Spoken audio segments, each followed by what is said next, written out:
That is, for a lot of us, our biggest fear in a relationship, that we show our real selves and they don't accept us. And at the same time, that's not real love. You feel me? Like, if you can't accept nobody, like I said in the last video, if you can't accept nobody for their real selves, that's not real love. You feel me? Yeah. No matter how they come, that's how you accept them. Like, you accept them for who they are, and then you just love them like how God loves you. You feel me? Like, that's how I love somebody else. I'm not saying that Kendrick's not a good artist. He's a great artist. But Kendrick needed Drake to get catapulted to where he was. You know? What did you just do? That's just true. You feel me? So today we are doing another album review. The person is coming in a few minutes. We are here by ourselves. We are setting up the process to do this review. Right now, we're just chilling right now. We're just literally waiting for them to come. You already know how this works. You already know what we do with the album review. You feel me? Pretty much, the person will come sit right here. I would be right here. The only situation where it was different was with me and Genesis. But yeah, pretty much the person will sit right here. I would sit right here. You feel me? And we just talk about the album, talk about what we think about and everything in between the album. And then we rate the album afterward. So yeah. With that being said, we are waiting for them to come. Oh, let me show out my fit, bro. My fit kind of fly today. You feel me? Wait, y'all done seen this fit before though. But you feel me? So pretty much, you feel me? We got the lean siblings right here, you feel me? But we got Mighty Mouse on the shirt. But then, if it gets too hot, we also got black. We also got black tea, you feel me? So then we got gray polo. We're gonna go green New Balances. We're gonna go what's the name? Protection Max New Balances. But these are kind of dirty though because of the working with my papa with that series. But because of working with my papa because of that series, Shay got dirty when I was working with him. But overall, life been good to me. Today I did my fashion walkthroughs, so I'm gonna film our next practice. You feel me? I didn't film today because we like just really getting it, so I didn't really film today. But I'm gonna film our next practices. Overall, I really like it. It's a really new experience. I rated a 10 out of 10. The people are really, really nice and kind, and you feel me, very helpful. I personally like it, but I definitely do need to get better in my walk, by my model walk, and then but I do like the designing the clothes and the styling the clothes part. Because some of my outfits I style myself, you feel me? So I really like that part. But yeah. But yeah, overall, I recommend anybody getting into it. It is definitely something I would do. I'm definitely somebody to want to get into. I do have, that being said, we'll see y'all guys in a few minutes. I almost forgot. Bad. This is true, you feel me? So right now we're back with London. So y'all already know, I already did my intro to y'all before. Pretty much, she's gonna explain to you what album we're doing and why we're doing so. Alright, so today we're gonna do Control by SZA, and we're doing it because it's her best album. For real, like SOS is good, but Control is SZA's album. Like it's the best one, 100%. So I picked it because I don't know, it just had like a big impact on me, and it had a big impact on everybody I know too. It's just like, it really puts together like a black girl's experience really well in one song. In one album, sorry. I don't know, I'd say that, I want to say it's one of the best albums of like the past decade, but I'm not gonna go that far because then they're gonna hate me, so I can't say that. But yeah, it's really good. Y'all already know where I stand on SZA. I'm not a big fan of her. No, I don't like her. Oh, you could have told me this before the interview. I would have never came. No. I don't like. I tried to listen. I like. it's not nothing wrong with her. It's just like her music is not my personal choice. You feel me? But it's not. What, you listen to Rod Wave? Yeah, I do like Yeah, you do.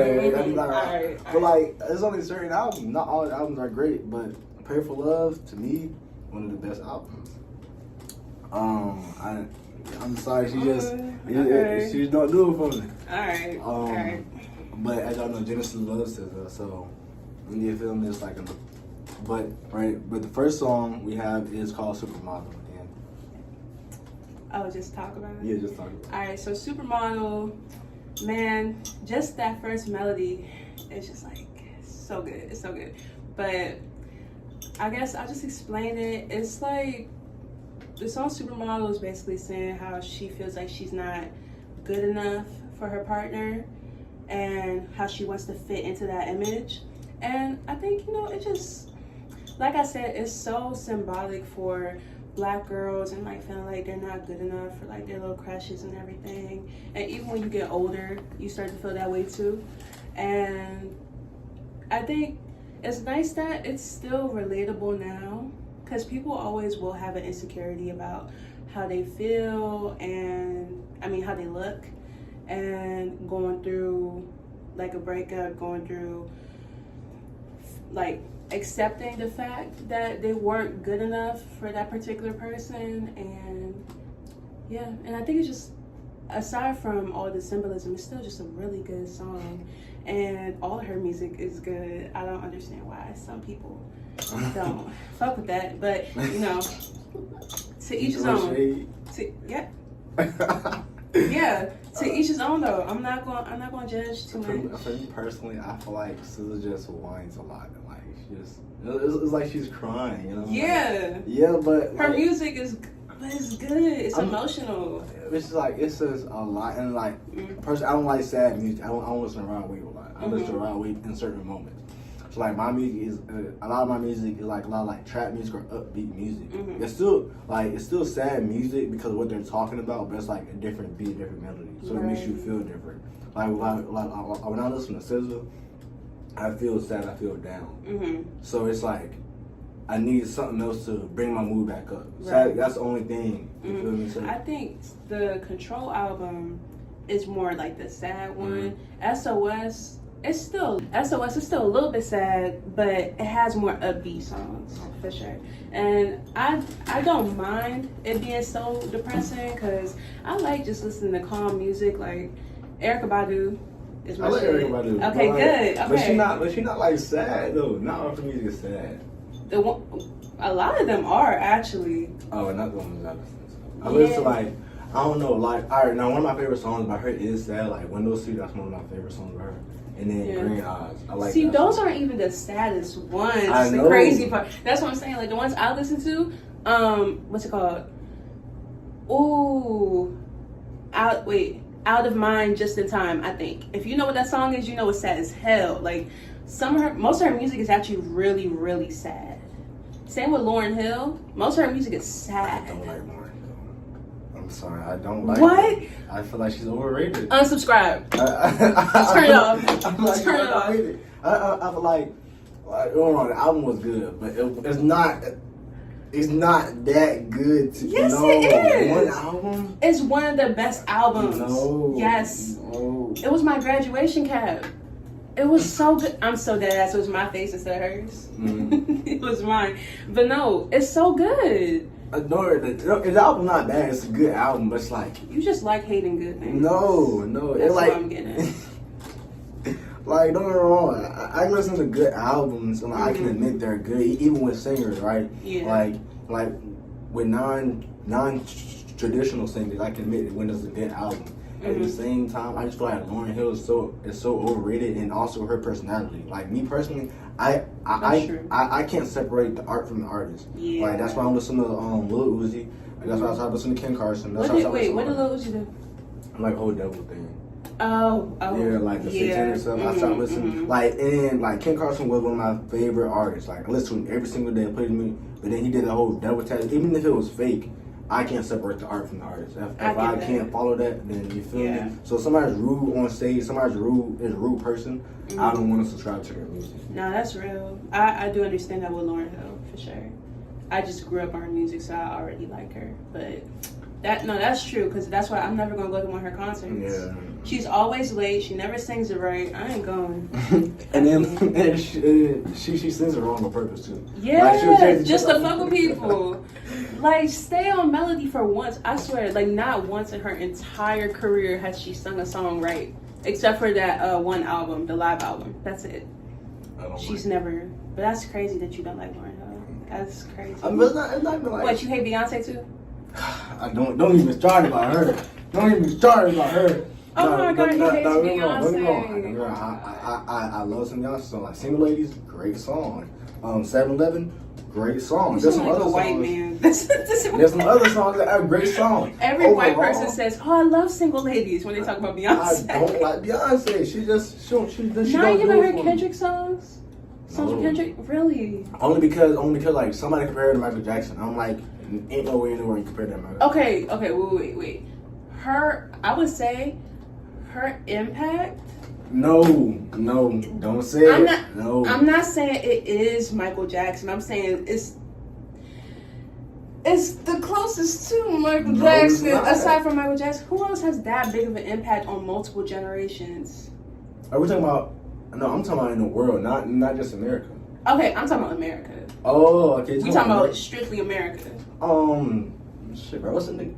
Elvis. You can say Elvis. You can say Prince. Fuck that nigga. Wait, Prince had allegations, I think, but no, Elvis. Fuck Elvis too, because he stole from black. He stole from black culture. Thank you. His whole Thank you. when he first started, black culture. So I know all that. Yeah. I'm saying like his impact, his voice, especially with the whiter side of America. Yeah. Definitely had like the Michael Jackson effect. That's Prince. Okay, but then Elvis also appealed more to white people, so it's hard, you can't really compare anybody to Michael Jackson. But even Chris Brown before the allegations would have been like, you can't tell me the way he was going. Chris Brown had a hit. Even Drake, I'll probably say Drake. Okay, now you just throwing around names, bro. Drake, bro. Don't piss me off. Drake been good since he came out. Drake. But that's the thing though, Drake been famous since he was on TV shows, since he came out with music, since he came out with Lil Wayne, since he branched off, and then did his own thing. Then he had so many different eras that was amazing. So like you can't really say I compare him close to Michael Jackson as far as impact on like an industry. Cause like Jackson 5 was the first black group to reach the Billboard charts. Yeah. So industry wise, I say Drake it has the same impact as Michael Jackson. Closest to the same impact. And longevity wise. I don't know. I truly don't know. I feel like that's up to people's opinion. But I think Beyonce kind of has a similar thing. I don't know. Maybe I'm biased. And also, I low-key hate Drake now. His music is good. Because of the Kendrick beef? Or just in general. I just don't. Drake. Lately, him as a person, Drake, just like the vibe has just been off. Drake, I think it could be because of it. But still, like. Drake is not 20. Drake act like a 20-year-old. Oh, okay. I was about to say, that man is not 20. Drake act like a 20-year-old. But, like, yeah. Overall, he's not like aside from the allegations, he's not like a bad person. But I don't know, it's just something off. It's just like, I'm good. His music is good, though. I'm trying to think. Who is? But it's always Team Kendrick. It's always been Team Kendrick. Overall, I'm Kendrick. picking Drake discography over Kendrick discography. When I said unsubscribe, I meant that. I'm picking Drake discography over Kendrick discography. Only because. No. Drake got every type of thing. Kendrick only came out with every type of thing this year. That is true. Okay. Yeah, and then with that, I'm not saying Kendrick needed Drake, but Kendrick needed Drake to get to where he is. Without that Drake beef, Kendrick would not have won 5 Grammys. Kendrick would not have. Well, no, Kendrick won a lot of Grammys way before Drake. Right, but he wouldn't have got 5 Grammys. He wouldn't got 5 Grammys. Probably his wouldn't have done the Super Bowl. His impact wouldn't have been that big. I'm not saying that Kendrick's not a good artist. He's a great artist. Yeah. But Kendrick needed Drake to get catapulted to where he was. You know what? I hate to admit it, but that is kind of right. Because we think without about the it, beef, it wouldn't have. Drake catapulted everybody that he's worked with or been in conflict with. Yeah. Pusha T, J. Cole, 21 Savage, Kendrick, who else? Wale, Lil Wayne for a little bit, Nicki Minaj. Well, Nicki Minaj was doing that on her own, but still, like that whole thing. And Drake is like when Drake puts his name on something, 9 times out of 10 is going to catapult. Whether it's a small amount or a small amount or a big amount, it's going to shoot up. So like I'm not saying that it's all thanks to Drake because Drake got killed in beef. I'm not saying that. Like the fact that Kendrick won, got 5 Grammys, and then went to the Super Bowl, said he was a pedophile on national TV, and being played around everywhere. Kendrick got the last laugh. Kendrick had the greatest rap beef in history, but Kendrick won the greatest, like the most amount in history. Yeah. To have a song that go multi-viral and then push out like that and then do all of that with the other songs, you feel me? I can see why Drake's mad. Yeah. But at the same time, without Drake, that would never happen. That's true. Cause I probably say if Kendrick made that album, released it, it'll do good because it's Kendrick. Right. But it wouldn't have done that good without Drake. That's why I think a lot of people are saying that it was all fake. A lot of people were saying it was fake. I'm like, I don't know how. I don't think it was fake, only because this has been because they've been doing shots at each other for a while. Right. And I don't think I would let somebody put pedophile allegations towards me just for a fake beef. Yeah. That's a lot.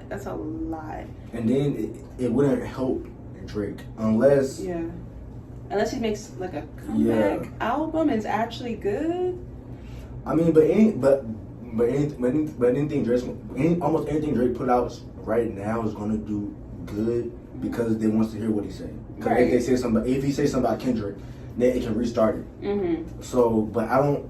It's not much he can say. Yeah, I don't think it's not much he can do at this point. Because I don't think Kendrick's gonna either go back with him because he already won. Right now it'll just be kicking a dead horse. Right. At this point. But yeah. Sad. It's sad. Yeah, I don't like it. You like who? I like Rihanna. Okay, that's valid. Everybody likes Rihanna. I don't know anybody that hates Rihanna. I did that for a while, but I like her. Okay, why didn't you like Rihanna? Because of the Chris Brown situation. Oh. Only because he was wrong. She still hit him, which caused him to hit back. They both should have got the same amount of bad publicity. That is only because because they both tell the same story. They both say they was in the car. He was on the Lamborghini. He was driving fast, but she was hitting him. So that could have been way bigger. It could have been bad, and they both would have died. I see what you mean. So that's what I mean by and then she went on this press tour, and then we're doing all this, and then later said that, and later told the truth. So I feel like it kind of rubbed me the wrong way. Right. And then don't worry, he still had a great career afterward. His career definitely deflated because of that. Because of that. Yeah, that's true. And I mean, in my opinion, both things. Ooh, I feel like I sneezed. Okay, both things are like bad, but I understand why he got more hate because I do because he was a man. You saw her face. Yeah. He didn't look that. I don't remember seeing his face, but I don't think he was that banged up. It could have caused an accident, but it did. My only thing is, at a certain point, y'all both got to be like, okay, this is it. Like, he was totally in the wrong for hitting her. You know, personally, no matter where a woman hits me, I'm not gonna hit her back unless my life is in danger. Unless she has a gun in my head. Unless she's trying to shoot me, unless she's trying to stab me. That's the only way I'll... What situations you in where that's going to happen? I don't know. It'd be crazy like in these streets, man. Okay. Crazy. You feel me? Okay. But like, unless that happens, but even with that, I'm not going to like beat her up. I'm just like push off me. I'm going to try and get away. So I'll never hit anybody because I wouldn't want nobody to do that to my sister, my daughter, my mom, nothing like that. So I'll try to have a certain respect. But at a certain point, it has to be a cause on the woman saying you cannot hit a man because not every man's like that. there are some men out here that will hit, like, that will beat the fuck out of anybody. Don't care who it is. You feel me? I've met people like that. So it's a certain thing and a lot, and I just feel like that was just. I feel like if she would have came out and said, "Okay, this is what happened. I am in the wrong," but at the same time, he shouldn't have put his hands on me. If he would have said, "Okay, I am in the wrong," at the same time, we was hitting each other, but I take the blame. That would have been totally different. I would have been like, "Okay, boom." But it was kind of like she placed it on him, then came out later after the whole press tour happened and said, "This is what happened. This is why it happened. I found her with a girl because the whole thing was over a girl. I found her with a girl. I saw the girl on his phone, and then that's why I started hitting her." Blah, blah, blah. So I just feel like the whole thing was kind of like it just hurt. One, because Chris Brown was one of the most rising stars, and so was she. So I feel like it hurt both of their careers, but it also catapulted hers and deflated his. Yeah, that's true. But then there's also situations like, what's her name? Like I don't know if you know him, but Jerry Rice, when she was in so like it's for the Ravens. I mean, it's running back for team? Yeah, running back for the Ravens. Oh yeah, I ain't started paying attention to football until like 2 years ago. Oh. I mean, like he was a star running back. He was a great running back, and he ended up beating his wife in the elevator. And like, even though he was oh him, yeah, he was my favorite running backs. I'm like, you wrong for that. Damn. Okay. You wrong for that. I remember hearing about that. Yeah. Okay. Cause he was just mad. Like there was no reason for him to do it. I'm like, you wrong for that. If I was her brother, I would have danced with you. No, I feel that. Okay, we went so far off topic. The beginning of Supermodel is slow paced, and it gets faster towards the end, which I do like that part. I personally like songs that do speed up the beat in the middle because it's a beat change, so it shows their versatility with singing. So I do like that part. I feel like she's talking about a breakup that's happened, but she's not over yet. So like she's pretty much like writing a letter. Which pretty much saying that I'm sorry I wasn't enough for you, but you weren't bad. But then like it was her cheating on him with his best friend. I was like, you feel me? It's like that's also why I can't get behind SZA. I'm like, that whole album's a little toxic. I'm like, at a certain point it has to be like, okay, I cheated, but then he did me wrong. So I'm like, I think in the song it's he did me wrong, then I cheated. Then it was just more like, it's like kind of like that tit for tat thing. Like, if you're going to do this, I'm going to do this. If you're going to do worse, I'm going to do the worst thing. Like, it's just not good. It's toxic. Yeah, I'm not justifying none of that. I would never. Like, me put that at the same thing that, like, to me, that's not real love. You feel me? I'm not going to, like, intentionally hurt you. Like, no matter how bad you did me, like, you feel me? Like, all right, so let's say I have a girlfriend, right? All right, so me and Genesis, right? Let's say she cheats on me, boom. I'm not getting back together with her just to cheat on her. I'm not getting married just to dog her out. Because at a certain point, that's wasting my lifetime and wasting her lifetime on some dumb ass petty shit. You feel me? Right, yeah. When I could have did this and found somebody else that's better for me. Yeah. You feel me? Or if I really wanted to be with her, I could reconcile the relationship. There's no reason to bring baggage back into a dead relationship and then make it worse. Yeah. Yeah, I don't think there's any like actual real love in this album. I think the only real love for real is like when I think it's her grandmother speaking at the end of it, right? That's the only real like compassion that's shown in the whole album. None of this is like, all this is kind of toxic, or like it's either only like sexual love or it's just like I said, just toxic as hell. It's mostly like just monetary, like physical. It's never like spiritually or emotional. They're never like not like that. Or conditional. It's more like, what can you give me? Okay, you're not giving me enough. I'm gonna do this. Right. But then you did this back to me. Yeah. But overall, I feel like in that song she's talking about how the relationship affected her, about how what he did to her and what she did back. So pretty much like what she said, going tit for tat with each other. Overall, I don't like the song.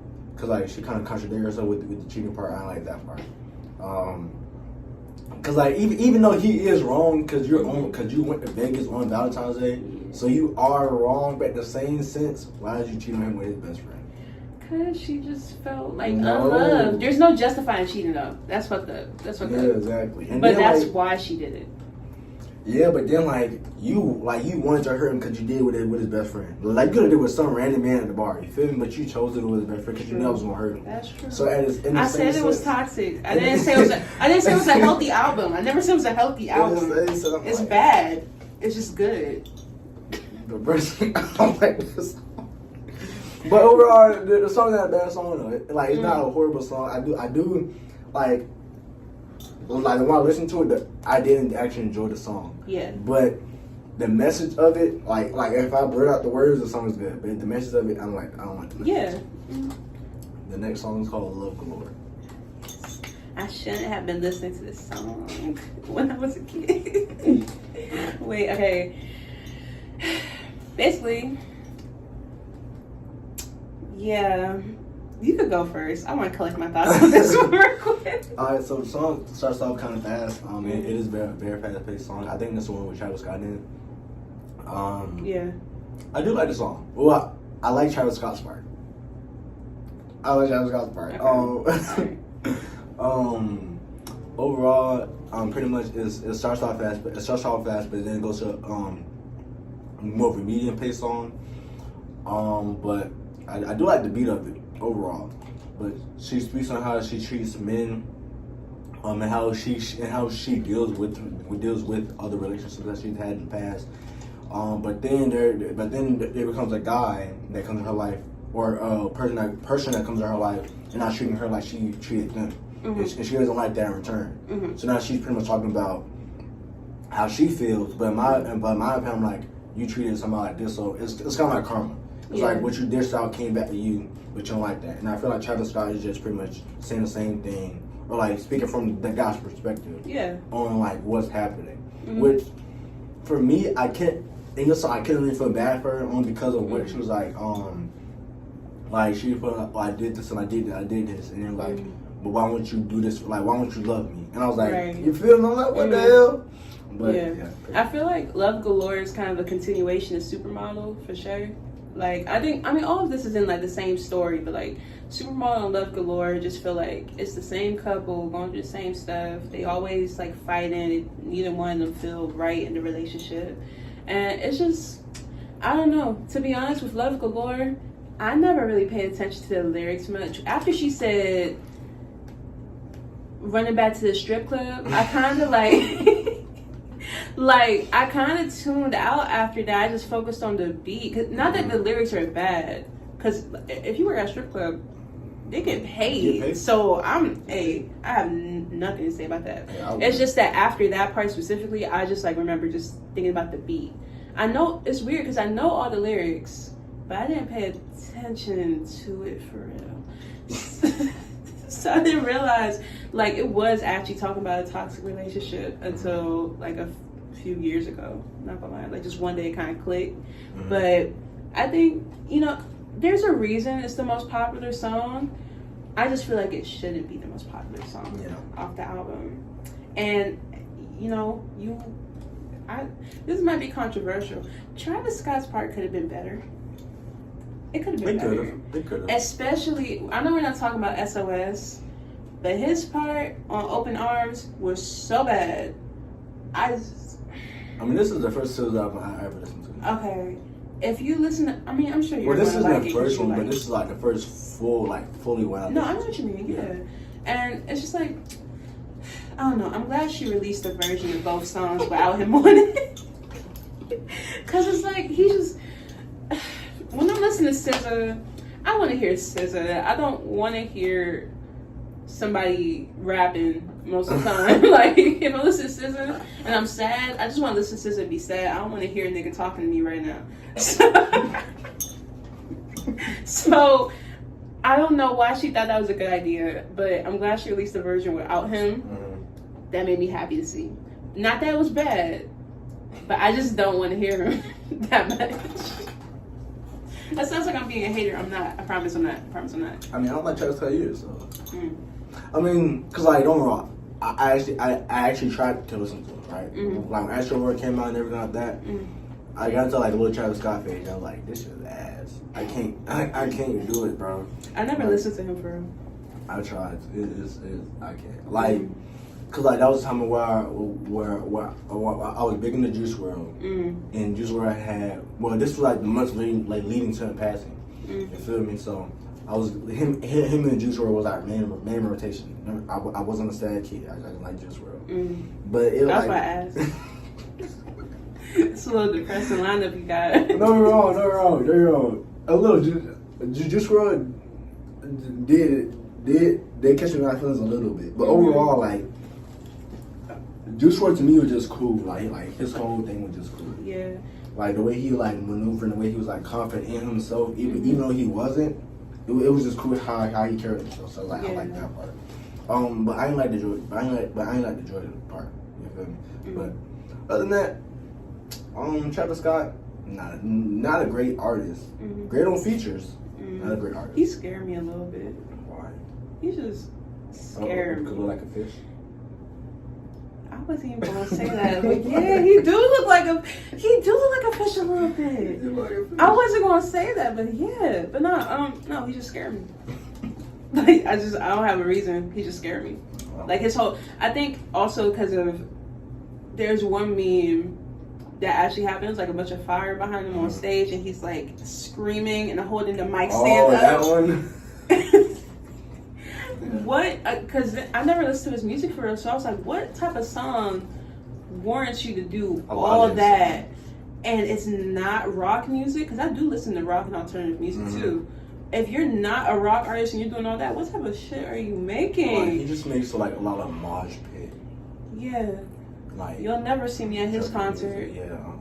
I like mosh pits, but not like that. I'm good.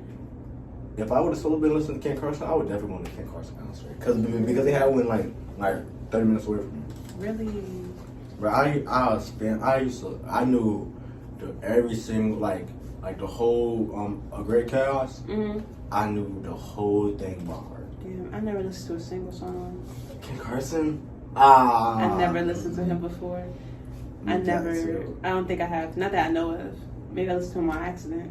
I never listened to him. I love Ken. Well, I love the Ken Carson. I didn't like the show only. Like the whole opium thing, it was only him. Like, I still don't understand what the opium thing was. I don't know what that is. It's like pretty much like it's like if I was in all black. It's like real like dark. Like Rick Owens. Yeah. Okay, it's like so opium is a fashion trend. It's not like a specific brand. No, it's a group. Opium is a group? Yeah. So opium is like opium is Playboy Cardi's group record label, whatever it is. But it's like it's what he calls his clique. Got it. Okay. But they all dressed in black and like goth core and emo core, right? So they called them opium. So opium core was just that aesthetic. See, I thought the style was just opium. I didn't know it was a group. Okay. Cause I sound so dumb right now. No, you good. They're gonna be in the comments. Lana doesn't know what opium is. What the fuck is wrong with her?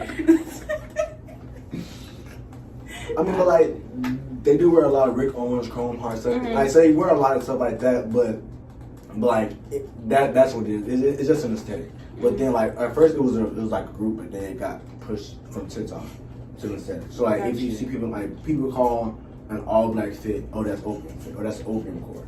Got you. Yeah. Okay, that makes sense now. Yeah, so like if you have long dreads and like you wore like a whole bunch of chains and everything like that, you be like, oh, you're opium. Oh, okay. Yeah, so that's what you like. Yeah, that makes sense. Okay. All right, so the next song is called "Doze in the Wind."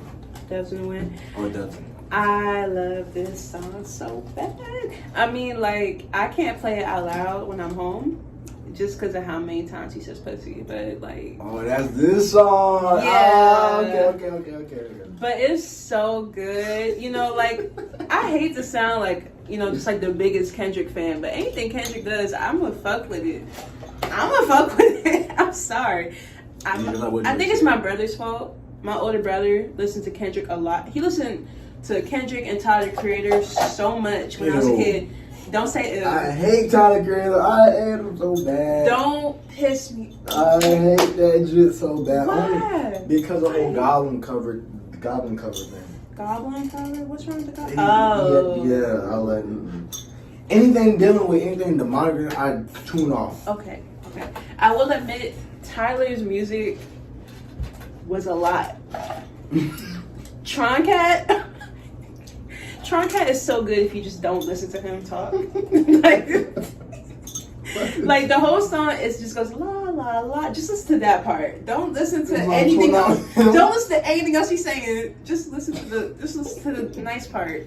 Okay? Like that's why like he gets canceled every couple years. Every time he drop an album, people are like, "Oh, this guy's really good. This is his old music," and then like, we just let him say that. Cancel this man. Like he gets canceled every couple of years. So I understand why you wouldn't be a fan of him. I just like him. Like, and that was the second concert I've been to was Call Me If You Get Lost. It was actually really fun. Nothing demonic. It was real chill. They had Vince Staples. I do like him. Tizo Touchdown. I like him. You like Tizo? Good. Okay, cool. Listen to Tizo, because he's fire. If you don't listen to him, you should. Who else? Kali Uchis. No wrong. I changed my mind. I like some of the music. Mm-hmm. But somebody was trying to like somebody got mad at me because I was like, oh, I don't find her attractive. So then they had a whole debate, like hour debate. The fuck is wrong with you? I'm so That's serious. a bit much. I mean, I think she's attractive, but that's like just an opinion. You didn't say anything wrong about her. No. You just said you don't find her attractive. That's fine. They're like, not everybody gonna be attracted to everybody. There's nothing wrong with that. But her music I do like. Yeah, her music is good. I also like her because she went to my high school. Oh, she did? I didn't meet her or nothing, but she said she hated our school, and I agree. I went to Alexandria City High School, or T.C. Williams High School in Alexandria. And you said no? Uh-huh. Oh, okay. Yeah, hated it. I hate it. Don't go. If you're there, drop out. Go somewhere else. Go somewhere else. Don't keep going there. But yeah, she babysat one of my friends. Babysat? Mm-hmm. She was a babysitter. Oh, okay. Yeah. So that was cool. Wait, while she was famous or before she was famous? Before she was famous. Okay. And she said she made her album covers in like the graphic design room or something. Mm-hmm. That was cool. But no, that was a good concert. But back on topic, Doves in the Wind. Doves in the Wind was actually a really good song. I guess it's kind of an empowerment song. Yeah, I guess it's that one. I think so. It's kind of an empowerment song. And it's just like, I don't know. It feels like it's at that point in the breakup where she's like, you know what? Let me remember I'm that bitch. Let me get up. Let me go find a rebound or something. Like, you know, she's realizing what she really needs to do to feel better about herself and like, you know, move on. Which is, I don't want to say it gets lost after that, but like the rest of the songs go right back to like her feeling insecure and sad and just like. Yeah, but it's a good song. I like it. And again, Kendrick and SZA, it's a good pair. I don't want to hear any hate. I don't want to hear none. Thank you. Most of the songs are good. Mm-hmm. Like Starlights, whatever the song is called, I like that. All the Stars. Starlight? Yeah. No. All the Stars. The impact of that song was so good. It was. Did you see Black Panther in theaters? Yeah, I saw it like 3 or 4 times. Yo, I saw it. I only saw it twice in theaters. Once with my dad, once with my brother and my mom. But that was the only movie I could see, like, go back to the theaters and see it again. Which is like for me, I'd never be able to do that with a movie. At that same thing, I'm like, all right, come on, I'll wait for it back in DVD. But I actually wanted to go back and see it in DVD. Yeah. And a lot of people did. I never saw that type of phenomenon with people. Yeah. Especially for a Marvel movie. Yeah, the feeling, you know, it's just the feeling that you got from watching that for the first time, that shit changed my mind as a person completely. I think the only movies I felt that way with, Black Panther, and this movie called Everything Everywhere All at Once. I've never seen that movie. I never wanted to. Like, I saw the trailer and I was like, this shit seems stupid. It's actually really good. It made me cry. It made you cry? It made me cry. I think I related to the movie a lot. Mm-hmm. I don't know. If you saw that movie, don't judge me. I related to the movie a lot. Thank you. But, I mean, I don't think it's for everybody. Mm-hmm. So I can't say you'll like it or you won't like it. I probably will. No, because like, Because I saw the trailer and I didn't understand it, so I was like, this is stupid. But it was like, they kept switching bodies. I'm like, I don't understand. Yeah, it could get confusing. You just gotta watch it. And then, like, I watched it like 3 times in theaters. I saw it with my brother first, when it first came out. Then I saw it by myself. Then, the week before I left theaters, I saw it again by myself. And it was really nice because it was just me and this old white couple in this small ass theater, like on the 2nd floor. Like in my theater building, first floor is for the first floor is for the big theaters. The 2nd floor is for the movies that are about to leave, and it's only like 10 rows of seats. There's really nobody in there, so it was only me and that old couple, and it was nice because that movie is like kind of like an existential movie. Makes you think about your life and like purpose and all that. So I don't know, something about being the only person there aside from like an old ass white couple was kind of symbolic to me. I don't know, that was nice. And they were laughing too, it was cute. But yeah, it gave me a good perspective on things. I like that movie. I don't know how we got here though. How did we get here from that? I don't know. Oh, from Black Panther. Yeah. I didn't know either, but on movies, right? I watched a movie yesterday called Whale. It's on Netflix. Whale. Alright, so it's like a fat white man. Oh, that dude. Movie. Oh, that year when he came back with all the Oscars and shit. Brendan Fraser. Oh, I don't know that. Oh, yeah, no, it was like the year that Everything Everywhere All at Once came out. It was a big deal because him from The Whale, I didn't know that was on Netflix. Him and the dude from Everything Everywhere All at Once, Ki Kwan, I forget his middle name. I think it's Ki Hu Kwan. I don't know how to pronounce it. But they both had really big comebacks because they were both like young actors, and they kind of just got like sent out, blacklisted from Hollywood. Yeah, so that was both their like comeback year. It was a big deal, but I never watched that movie because it looked depressing as fuck. It is very depressing, bro. Movies do not make me cry or like shed a tear. It made you cry, bro. This movie, like the ending part, bro.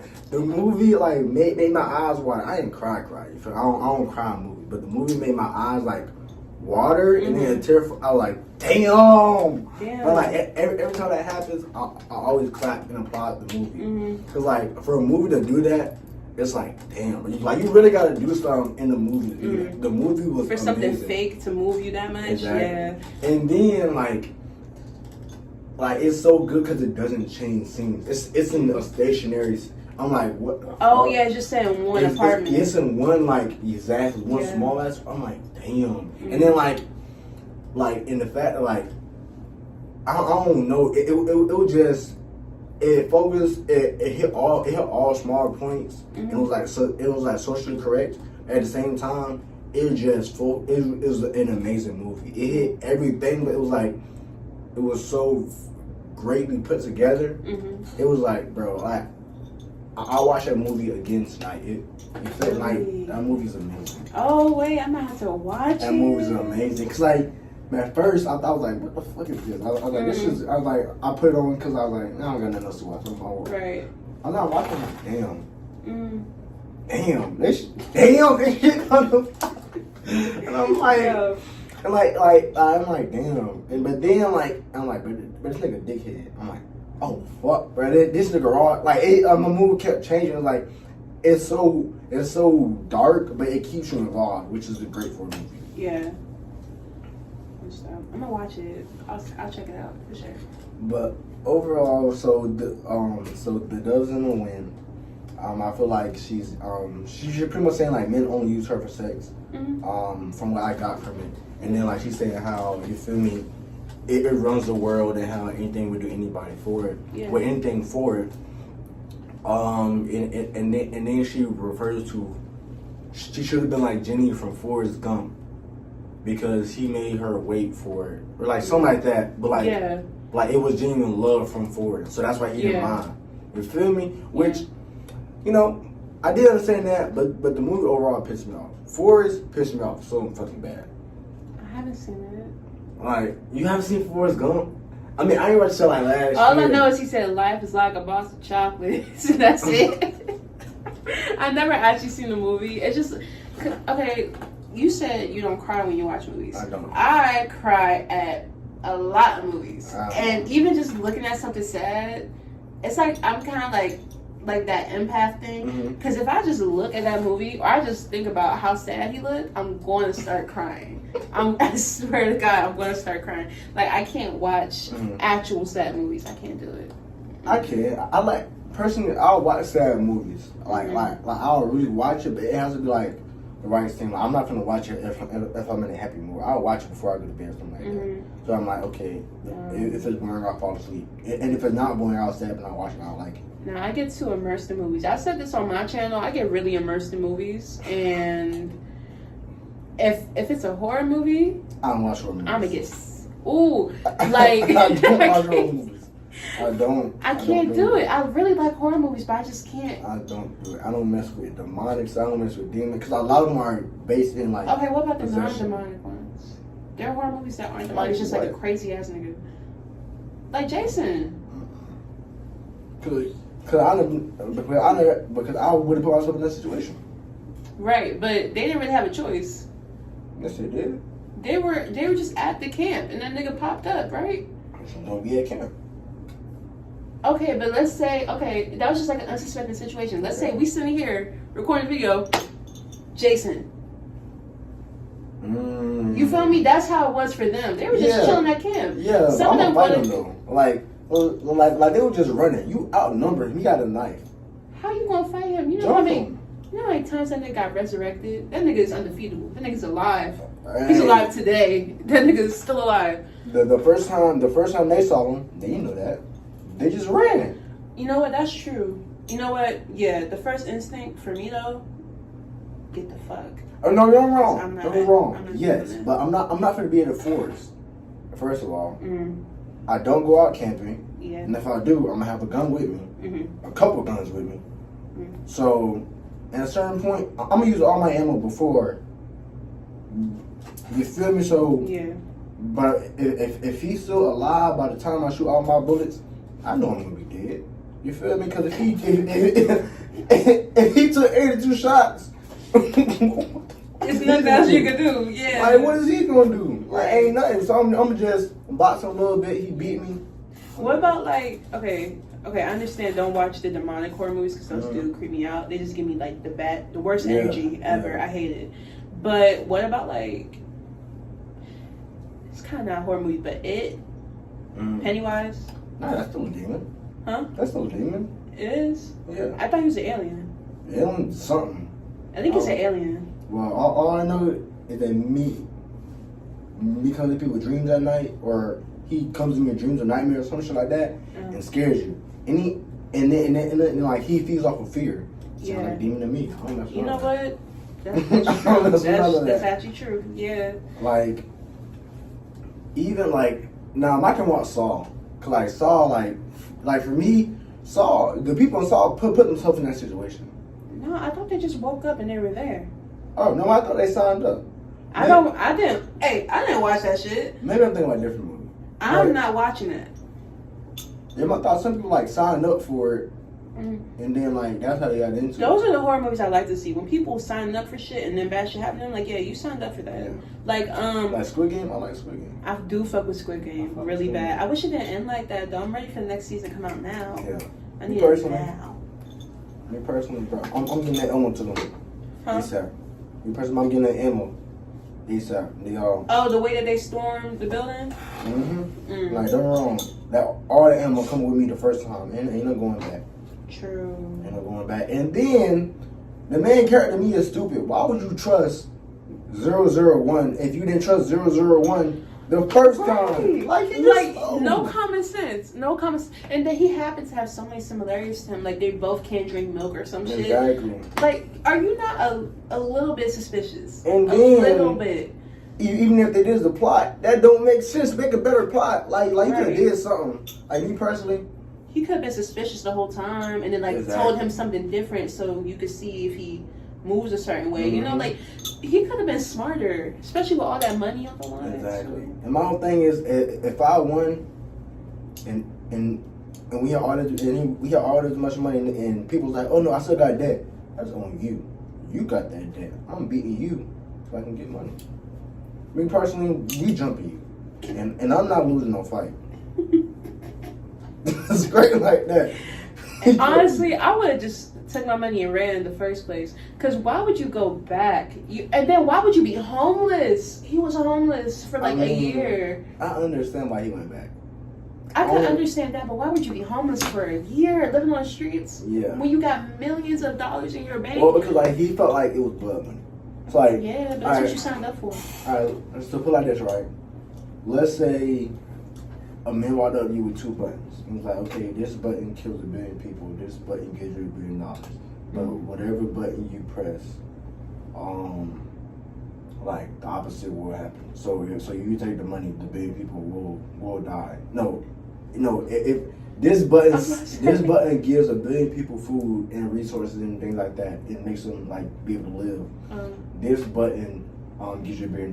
So whatever you don't press kills it, or whatever you feel me. So okay. if you press this, no, I would help the people though. Oh, well, let's say that you didn't help people. Right. Let's say that you just then all that blood would be on your hands. People. Yeah. And like then all that blood would be on your hands. So even though you have the money, you're gonna feel like, damn, I can't spend this money. Right. I get that. Me personally though, in my mind, I would be like, if I went through all of that and came out alive. Oh yeah, I'll spend that money. And all of y'all, and then mind you, they had a choice to stay too or leave. Y'all could have got the fuck. Y'all chose to come back. They got sent home. Y'all chose to come back and keep doing it after you saw what happened. At that point, that's on you. That is on you. If I died during that, I'd be like, you know what? I deserve it. And my whole thing is, right, if he had all the money, he could have persuaded somebody on the other side, hey, I have all this money. I won the game before. I can give you money. Right, go investigate this shit. Go on the inside and investigate it. Exactly. And then he could have been like, boom, okay, so we have 99 people. They have 99 people. One more decides. I would pay you 1 billion won to come over this side. I guarantee you. See now y'all can get the fuck on. But like you're not thinking strategically. Yeah. Like he's being too compassionate. You gotta play. It's a dirty game. You gotta play dirty to actually get somewhere in that. He was too trusting. He was too nice. Yeah. It's just like, gotta think. See, if I was him, if for some reason I wanted to go back to the game, whatever. Instead, I would have gotten somebody from that gang he paid. And I said, instead of trying to find this dude, how about when you do actually find him, enroll in the game. Like whoever's the strongest, most competitive nigga in that game, take him, go to the Squid Game, win, and then bust that shit. Like I know he had like some type of computer tracking device. There's gotta be a way that they could get it in without them finding it. Because I know it was a tooth implant. Yeah, tooth implant, yeah. Make it permanent. Shit, I don't know. But you can't make a tooth implant permanent. I don't know. They're gonna have to find some way. If somebody has locks, like if you went in, just like take a really small thing, like it's a really small tracking chip, and just like crochet it into your lock. That could work, but they don't have black people. I'm about to say they was Asian. They don't have black people. Or no, that's Korean. Oh yeah. Well, Korea is an Asian, so yeah, you good. But yeah, no, I would have just put something in my hair and went with it. If somebody could sneak a lighter in there, I could sneak a tracking chip. Exactly. Well, like they didn't really sneak it in because they checked them, so they knew it was in there. But, right. And the drugs. Yeah. The drugs. That's crazy. But back to the right. Back to the songs. I feel like Kendrick is just reiterating what SZA said, that the world runs off. You feel me? Yeah. Overall, the song's not bad. Next is called Drew Barrymore. Yeah, Drew Barrymore. Obviously, it's named after the actress Drew Barrymore. It's an actress, though, football player.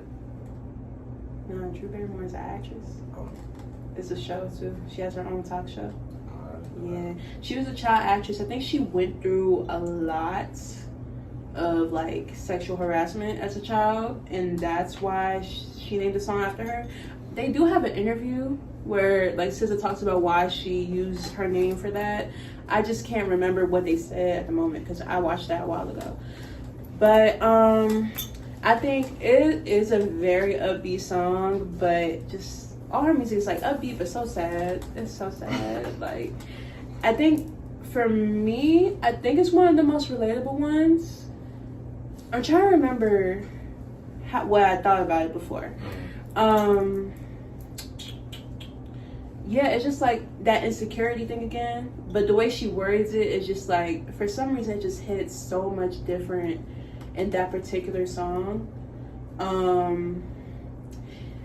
don't know. I kind of just feel the same way about all the songs on this album. It's just like, it all just makes sense to me. Like, I gotta write about it one day. Like, it's really good to me.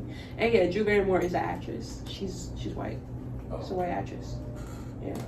All right. It sounds like a football player name. So I thought It does sound like a football player name. Right. But she's right. The song is very fast paced. I think the band like makes feel like, cause it's like a live band feel. So I think the band makes it feel like a beat type song. The words on the other hand are very like not so upbeat. They're very sad. It seems like she saw her. It seems like she saw somebody with her ex, and she's like comparing herself to him. So pretty much like, why wasn't I enough? Or okay, you like this, but you feel me? So pretty much like she saw him and she's now insecure about her own self. Yeah. Because she's looking at the other woman for the blueprint. Pretty much like, why wasn't she enough at the time for him? But overall, I think, you feel me? Yeah. The song wasn't bad. It's just not like a happy song.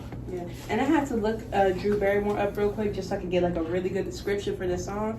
This is her, by the way. This is Drew. I know y'all missed it. Her? This is her. I know her. Yeah. Wait, isn't that the girl who did? Oh, never mind. I thought it was somebody else. Oh. She was in Charlie's Angels, 51st Dates, Never. Scream. She was the first person that died in Scream. Never watched. Really? It was good. It wasn't demonic. It was good. I never watched. It was a good movie. She was in E.T., you know, stuff like that. But no, it says in her childhood, she started drinking alcohol at 9. Damn. Smoking cannabis at 10. Damn. And using cocaine by 12. Damn. Yeah. So, and then her mom was often absent and struggled with her own demons, leaving Drew to navigate the complexities of childhood stardom without proper guidance. So I think that sense of being lost and just being like so enveloped in all those different vices like drugs and alcohol and shit, like that is probably where SZA's drawing from with that song. Yeah, she had a very sad childhood. Huh? You No, Drew. Oh, yeah. Cocaine at 12 is crazy. That's a lot. I didn't smoke for the first time until I was like 17, and I'm 18. I don't even smoke. Right. Really? That was the first in like really, it's only been like 3 times, honestly. I don't think that. Nah, cause like for me, I feel like smoking like just leads to other things, and like also, even if I did smoke, I don't want to be consumed by it. Like I don't want to have to rely on it for my. I don't have to rely on it to be happy, sad, hungry. I don't want to rely on anything. Yeah. So I'd rather not do it, and then also I don't like. I personally don't like the smell of it. Me neither. Especially like only because like you like people be mixing it with tobacco. I don't like the smell of tobacco. I don't like the smell of cigarettes. And people be like put in like I think they call it like I forgot what they call it, but some type of thing in it. I don't like that. I don't like none of it for real. Like I guess if it's in like I don't know when it's in like socialization aspect, like okay I guess, but I don't seek it myself. And I don't do that with like people I don't know. If I go to a party or something, I see somebody smoking, they're like, "You want this?" I'm like, "No, I don't know you at all." The only time I did that was when I was at my friend's grad party, and it was him smoking. So I'm like, "Okay, whatever. I know you. Like that's fine." But if it was just like a random person, like here, I haven't smoked since I got here. I'm not doing that. I don't trust any of these people, which is also why I don't drink. Because, like you said, I don't want to like be developed by that. I don't want to rely on any of that. Like, But like even with that, like my whole thing is like we're so young to have to rely on drugs. Like we to me we have become so normalized. It's crazy. Like it's still a drug at the end of the day. It still can change your mood drastically. Yeah. So like the fact that we're so young and we're relying on it, I'm like we're only like you feel me? Like we're, like me personally, I'm 58. You feel me? So But people around me, they're 18, 19, 20, 22, 21. You feel me? So imagine growing up 30 years later and you've been smoking until 30. Mm-hmm. Like, your brain is fried. Like, I'm like not even joking. Your brain is dead ass fried. No, like, if you look at studies from people that's been smoking, that's from 15 to 18. There's stuff that starts developing your brain slow. So if you smoke for that long of a time, for that long of a period, you feel me? Don't get me wrong. I be around people that smoke all the time. Like, my partner smoke. You feel me? Like, everybody I'm around smokes. I personally don't do it. I don't got a problem with it personally, but I don't do it because I don't. A lot of people say it can't kill you, but it can in long term. It just doesn't kill you physically. Like, it kills you, like, it kills your brain, it kills your body slowly. Yeah, definitely. You just gotta be careful. Yeah. Because if you do it, you know, in recreation, like, okay, but just don't. Making that habit to smoke every day is like, just be careful, y'all. Just be careful. I'm not trying to be like the DARE initiative or nothing. I'm just telling y'all, be careful, please. I mean, like, don't really, like, cause I do understand it. Cause I do understand substance abuse. Mm-hmm. Cause along have I've been there before, so I do understand the need for it and the want to do it, and like, and they even the want to quit, but it's so hard to quit. Yeah. But it's a sense of like mental power. You feel me? It's like, how much do you want it? And even if you do, you can't go back because of a minor cause. You can't go back because of celebration. Like you can never go. Like, once you stop, you stop. But you can't say, oh, that's my last time doing it, and then I'll stop. Because that last time is not going to be your last time. Because you're banking on the next time you do it. You're banking, like you're counting. When the day that you stop counting doing it is the day that you're going to stop. And I'm so serious. Like, the day that you just, like, you don't think about it being your last time, it's the day it will be your last time. Because the moment you're like, okay, well, it's my last time. I'm going to do one last time and I'm stop. Now, you stop for a week, you stop for 2 weeks, you stop for 3 weeks, you stop for a month. I'm doing so good. Ooh, it'll be so good right now. Like, just to hit that one last time. You feel me? And then that first time you do it, oh, I did last. And then, like, you do it so subconsciously that you keep doing it. You feel me? And you don't realize you're doing it. And that happens with almost any addiction that you're gonna face. Yeah. But the next song is called Prom. Yeah. Prom is like the best. I'm gonna stop using the word best. Since he's a hater. Prom is a really good song about like coming of age, I guess. Which that meant a lot to me because it wasn't that many like coming of age songs or movies or anything that were for Black women at the time. Not that I knew of, for real. So hearing somebody express the concerns that I had was like, it was refreshing. So I listened to that song a lot in my senior year, which was last year. I listened to it a lot in my senior year of high school. So I'm like, damn, all in the same week I turned 18 and I graduated high school in the same week. And it was just like, all this is happening really, really fast. I'm not quite ready yet. This is a bit much. So it's like, it's just like, she's like missing the old times. She's reminiscing. She feels like everything's going too fast. And yeah, I really understand that. Plus, prom was just like a little boring for me too. I went to, like, my school's white. So that music wasn't good. They played Cotton Eye Joe. But you don't like white parties? Not that white party. Oh, okay. I like white people music. Me and my roommate were singing what's called Teenage Dirtbag. Me and my roommate were singing that shit the other night. I think white people parties are regular black people parties. They can be, but not that one. Only because like for me personally, I'm gonna go all the time. Like when I'm at gym and things like that, I'm gonna go all the time because of like it's so much animosity, so much like tension in the atmosphere. You feel me? I'm so like for men, like so sitting right here, I'm sitting right here, right? They could be like 3-4 dudes, and they not be stuck. They not have been stuck in me, but from just me thinking, I'm like, okay, I gotta watch out because they might do something. You feel me? Like, or I got this on, they might try to take it, or like they looking at me weird. They like, you feel me? So it's all that going. And then I walk past them, but then you got people rushing past you. Then you gotta you feel me? Like you gotta be on go because you never know what somebody's doing. Damn, I never even felt that way. I don't go to parties that much till I got here. Yeah. And I've only really been to gym jams because I'm not getting a lift out somewhere in Petersburg to go to a party.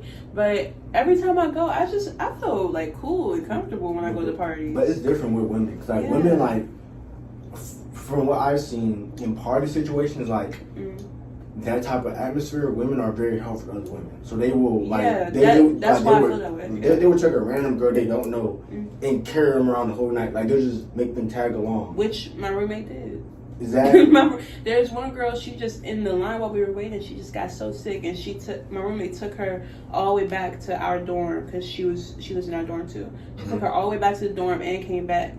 And like I don't know, it's like I've met girls while I was at the party, and we were like all checking on each other and stuff. So it was more of a supportive environment for me. But I didn't even think about how it would feel for a guy. Yeah, no. I didn't even register that. Honestly, that's crazy.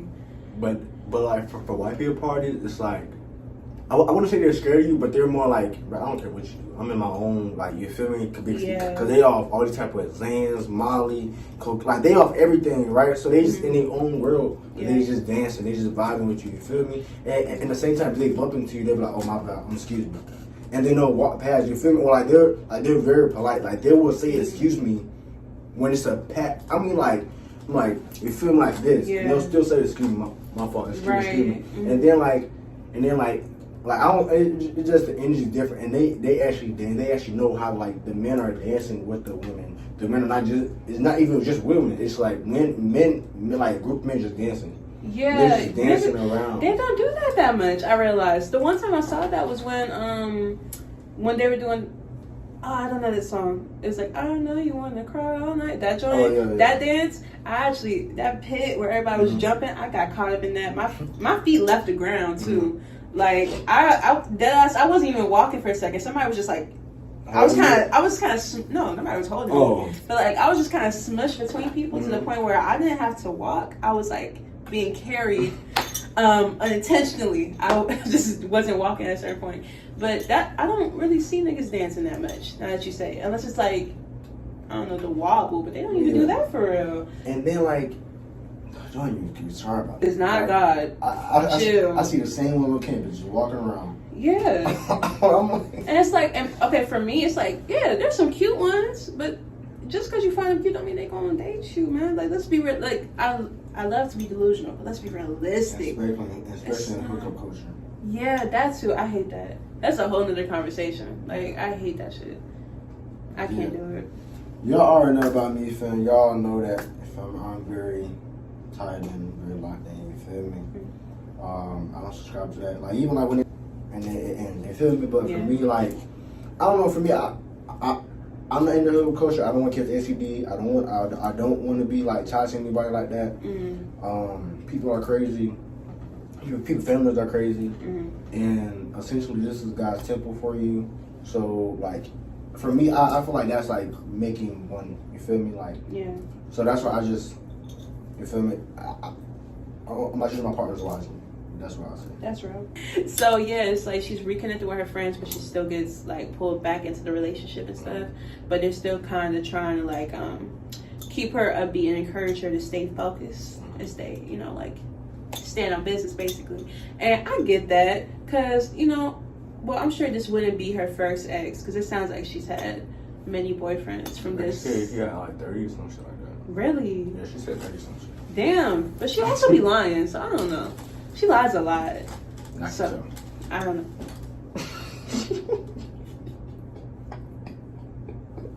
I be like that. I just tell from like all her music. That was so fast.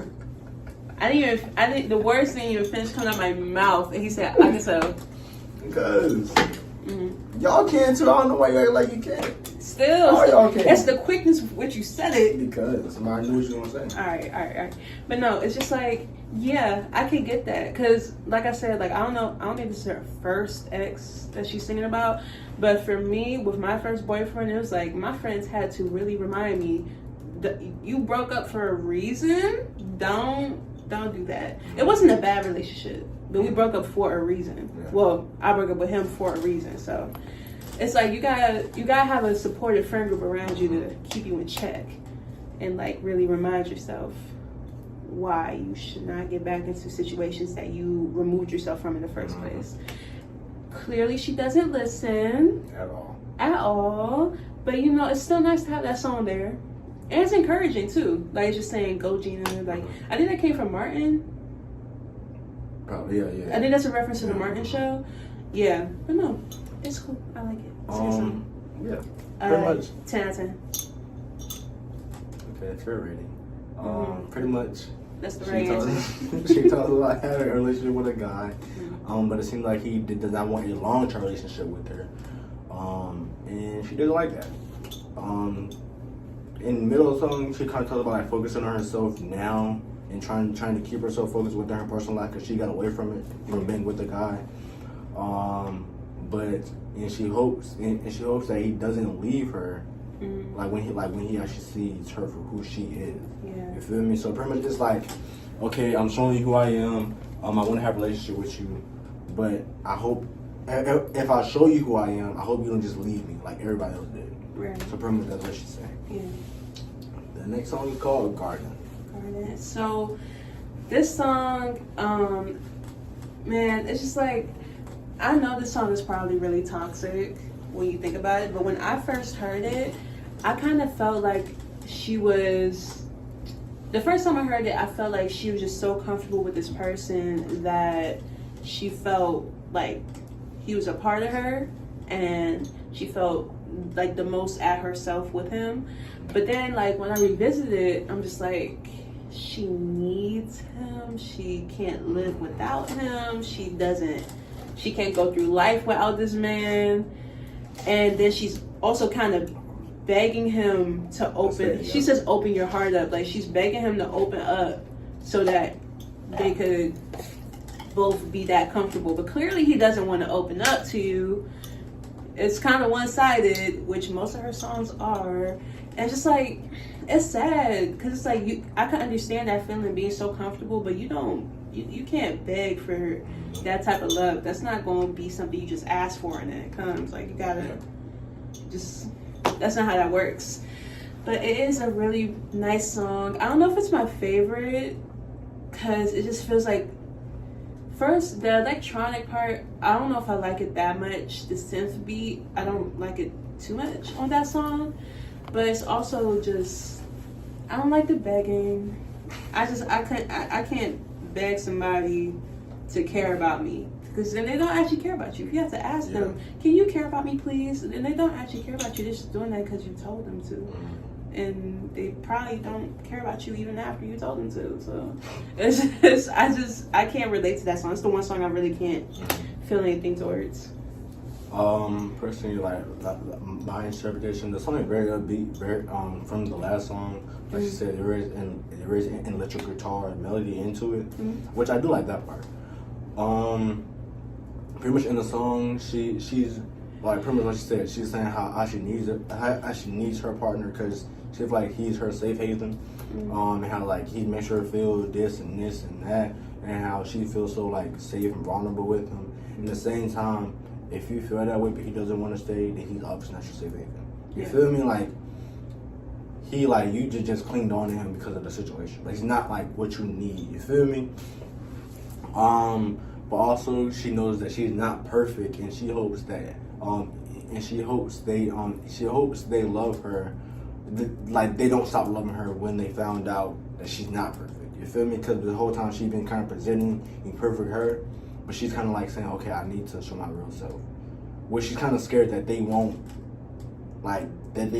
keep loving her. They won't keep being in her life. Which is a very reasonable fear and very reasonable response to her being scared. Because that is for a lot of us our biggest fear in a relationship, that we show our real selves and they don't accept us. And at the same time, that's not real love. You feel me? Like, if you can't accept nobody, like I said in the last video, if you can't accept nobody for their real selves, that's not real love. You feel me? Yeah. No matter how they come, that's how you accept them. Like, you accept them for who they are, and then you just love them like how God loves you. You feel me? Like, that's how I love somebody else. Oh, that was good.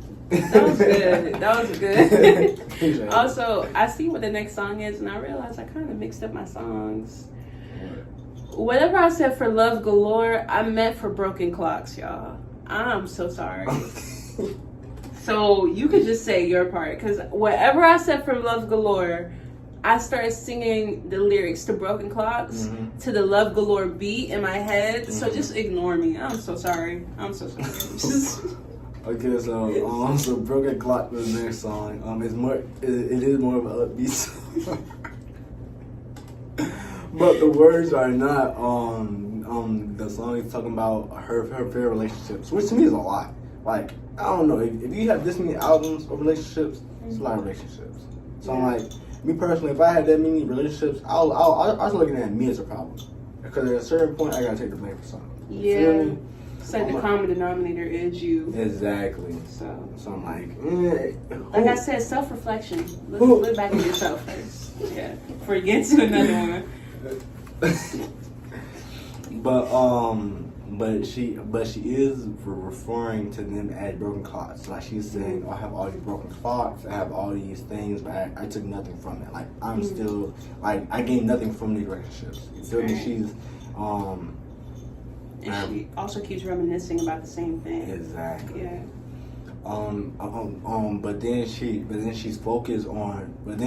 is focusing on one relationship, because they are talking about her even though they weren't there with her. So like, from like a past relationship, a past jit, then start from on the net talking about some she a bitch, she a hoe, da. It's like, bro, that was like 5 years ago. You feel me? That was 3 years ago. Why are you still talking about it? You feel me? So like, it kind of brings up old wounds.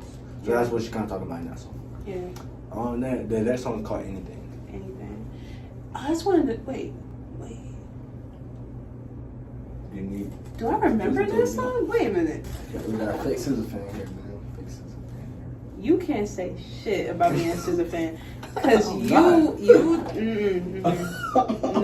no. Come on. Exactly. So you can't say nothing about me being a fake SZA fan if you're not a SZA fan. Now my Wi-Fi don't work. That's fine. No, this one. Thank you. Let me remember. Play the song. Oh. Yeah, she's saying that she learned her lesson. She ain't learned shit. At all. She didn't learn shit. Never did. She didn't learn shit. She just kind of, like, it's kind of the same thing with the begging, but it's like, she puts it in a different way. She's like, do you even care about me? Like, she's more questioning than begging. Like, do you actually care about me? She said, do you know I'm alive? Like, do you really give a fuck about me? Are you treating me like an actual person? Or you just think I'm just some type of NPC nigga? Like, what? Like, how do you really feel about me? So I think she's coming to terms with it and, like, really realizing, like, oh, this nigga don't like me. He don't actually like me at all. And she's like, she's trying to reconcile with it. So she's like, maybe I should pray harder or something. Like, she's trying to figure out ways to stay in the relationship. And she's like, no, you gotta just let it go. Because he don't think you're alive. He just thinks you're just some girl. He don't care about you at all. So I think, yeah, that's kind of like just a reconciling song. And then you feel like at the end of the song, it kind of starts getting to like kind of like a stomping beat, like with the drums, and just like you feel like her anger rising when she's actually realizing, oh, you don't think I'm alive, you just think I'm a piece of trash, basically. So I really do like that song for the symbolism, and I like that one does still have like that kind of a electronic beat, and I like how they use it more in that song than the other one. So I give it a 9 out of 10. Yeah, personally, I don't like the instrumental at all. I did not like it. It wasn't my favorite one. But like she said, she sounds like she sounds like she's talking about a relationship, but also like how she's not in one, but she's like she put herself in one mentally. Yeah. And then she's like creating all these scenarios, but then saying like, bro, does this thing even know about this? You feel me? It's like that type of thing. Yeah. Which to me is like, that's what she does a lot. Like, she creates scenarios in her head a lot, from what I can feel from her music.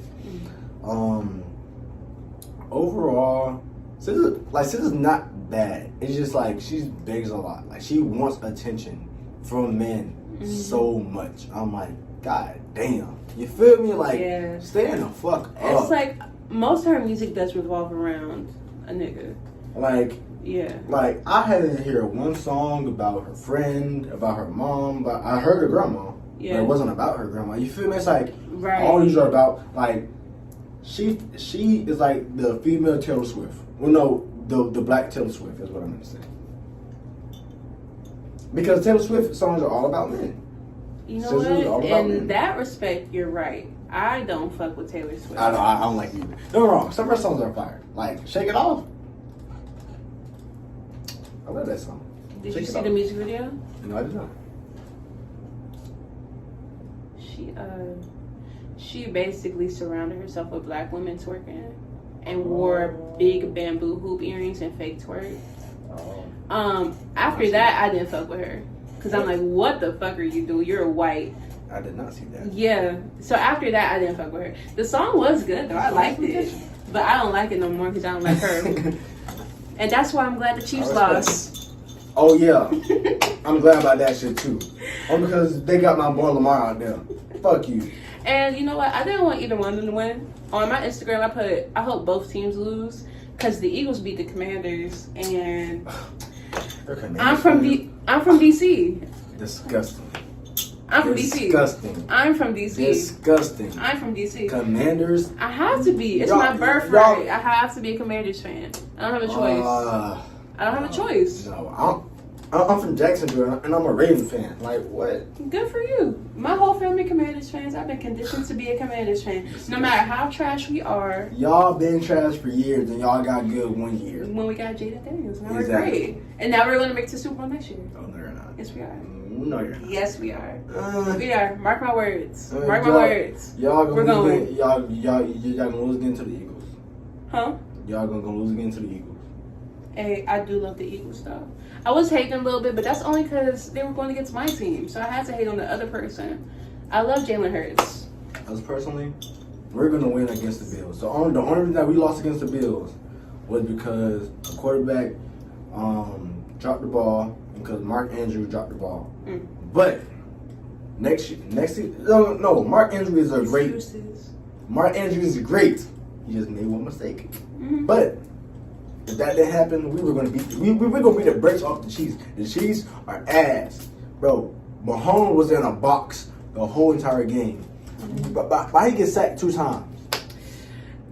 It almost felt unreal how bad they were doing. Exactly. Like, I did not understand how bad these niggas, because they were doing so good the whole season. I'm like, damn, this was about to be their 3rd one in a row. Exactly. It's like, how are y'all not locked in right now? I was so happy when Coop made that pick. But, bro, I was so mad that I didn't bet on that game because I said in my mind, like, Eagles gonna win. But I don't bet. You feel me? Yeah, I never bet on a game before. I don't know shit about like the parlays and I don't know nothing about that. But I should have because I would have went for the Eagles. Coop put belts ass. Jalen Hurts put belts ass. Saquon Barkley he ain't even do nothing. Belts ass. Everybody put belts ass. Their D line put belt to ass on Mahomes. Mahomes couldn't go nowhere. He was scared. He was shaking and shit, bro. Somebody does when he was in the middle of throwing it. They like just took his arm down. Like it was a good game. I watched the whole thing. 6 sacks in one game. Mahomes ain't get sacked that many times in the fucking season, I think. Like, they put belt to ass. I'm so happy about that game. It was great. It was a great thing to see. It's just that, like, I live in the annexes, and my dorm is right next to the guys' one. And I have a friend who always goes over there too every time there's an Eagles game. First time I heard that nigga saying, "Fly, Eagles, fly." My window was closed. And then you know how far apart the annexes are, and those windows were closed too. Yet somehow I still heard this nigga saying, "Fly, Eagles, fly," and caw the whole game. Every time they made a score, every time they made a touchdown, I heard him every time, and it pissed me off so bad. And then it was the same thing the other night. He just kept yelling at every play they made. It was just so irritating. I mean, I wasn't really like an Eagles fan until Bubba, so. Oh my God, I love him. Bubba cool as fuck. I was going to hate on the Eagles till I watched his videos. I'm like, okay, Bubba maybe I cool as fuck fuck. with the You Eagles. feel like he really got me on the Eagles train. Yeah. Like, what the fuck? I'm not buying none of y'all merch though. Yeah, no. Yeah, that's dead. But I'm not gonna buy any Commander shit either because I don't want to. Oh, yeah, because they trash. You can't say that. Why not? Because you're not from DC. I can say they're trash. You can't say they're trash. What? I'm going to defend them. Bro, I say the Jaguars are trash because they are trash. And, They are. And guess what? The Ravens were trash before Lamar. Well, not before. Well, yeah, a couple years before Lamar. Okay. But, like... I'm sorry. It's just like, I can say they're trash. You can't say they're trash, though. Yeah, well, I think right. But they got knocked down in playoffs, so they didn't make it. So, technically... all the other teams that didn't make it to the Super Bowl are trash. They are trash. Think about it, right? If Jaden Daniels get hurt next season, we're fucked. What y'all doing? Exactly. Thank you. If Lamar get hurt next season, we might be fucked, but we might not be fucked. So, 50-50 chance. They're 20-80 chance. If Jaden Daniels get hurt? That's how you feel? If Jaden Daniels get hurt? So you telling me, if Jaden Daniels won't on that team, y'all making it to the Super Bowl. Or even to the playoffs. Matter of fact, put Russell Wilson on that team. Y'all make it to the playoffs? I can't confirm or deny that statement. Okay, then. Thank you. I can't. I want to try the next segment. The next song is called Wavy. I feel like I just got ganged up on those. I think Wavy is the song that has Isaiah Rashad on it, right? I don't even know. Hold on, I'm gonna check. I'm gonna fact check myself. I'm pretty sure. I don't have no notes about that song. That song ain't had no message to it. It was just talking. It was just like it was like a club song. It was cool. It's like a nice little filler song in my opinion. It's exactly what I said. It's a filler song. That's exactly what I said. I don't have a negative opinion on it. It's not like a bad song. And I don't have a super positive opinion on it. It was cool. Oh wait, no, this is James. What's your name? It's not Isaiah Rashad. It's a different song, I guess. But yeah, it's an interlude. It's not nothing for real. It's just like there, probably just like a random song. She was like, yeah, this could go with this album, sure. So it's cool. I never really pay attention to the lyrics either. It doesn't seem like it has any message for real. Mm-hmm. It's just, it's a cool little song. Just put in your playlist real quick. It's nothing crazy. I agree. Mm-hmm. Next song is called Normal Girl. My favorite. This is my song. This and 20 something, which is coming up. I don't like 20 something. Don't piss me off. You're pissing me off today, man. Just, we're not on that yet. We can argue later. Normal Girl, damn, is so good. I felt that the way I was listening to that song the entire time I was in high school, because I felt so isolated. Because again, white school, and I was also like in all the top classes, kind of. So I was in like the honors class, I was in AP classes, and I would be the only black person. And then I had 1 year where I hate to admit it, I had a crush on a white dude. Worst idea ever. Mind you, turns out senior year, we have like a Barstool account. He got posted literally pissing on himself. So I dodged the bullet. Hold on. Piss on yourself. He was drunk. He had a cup in his hand like that. Yeah, a cup like that. And and he had on his, khaki pants. Oh, he pissed on himself. Oh, I thought you meant like he pissed on himself. No. He was standing there, drunk, holding the cup, got his little polo on and whatever, and he just started. But that's not his fault. He drunk. I mean, I ain't never do that, but I'm just saying. Exactly. I don't know a single person that did that when they were drunk. I don't know anybody that did that. So, anyways, I dodged the bullet with that. But with that experience, and just being like kind of the only black girl in most of my classes, and I don't know, it was just like the teachers were constantly stereotyping me, the people around me were stereotyping me. It was just like, but yeah, the people around me were constantly stereotyping me. My teachers were like, every time, I think in my first English class when I first got there, I had this white teacher for English class, and there's only 2 black girls, me and a girl, Abena. Every time one of us would be like very passionate about something we said, or it was something about a black woman in the text and we like talked about it, if we sounded passionate about anything, he would do a cat noise, like a purr, like feisty, like that type of shit. Like, Yeah. And it made me so uncomfortable because I'm like, is that just something? But he never do that with any of the other white people in that room. Even the white girls, he never did that. It was only us two, and it made me feel so uncomfortable. I had a crush on y'all. Never say that to my face again. Probably did. That nigga was scary looking. Like, he was old. He was shaped like a circle. Exactly. More reason. You probably had a crush He on was y'all. old. I said he was old already, right? He was old as shit. Like, no. And that was my freshman year. No. No. And that's even worse. That's even worse. It's even worse if he had a crush on us. That's nasty. He should get fired. What can you say? Hey, Drake, I heard you like the one. Yeah, he probably related to that a little too hard. Mm-hmm. He probably a Drake fan too. No shade. Drake is No shade. Okay. No shade. Sorry, but no shade. I did this routine, so I'm gonna let that slide. Yeah, thank you. Let that slide. But now, just with that song, I always felt like kind of awkward and on the outside. Like when I was going to my schools in DC, I felt kind of on the outside because I felt like I was too weird and awkward, and everybody else was like doing other shit, and I was like kind of sheltered as a kid.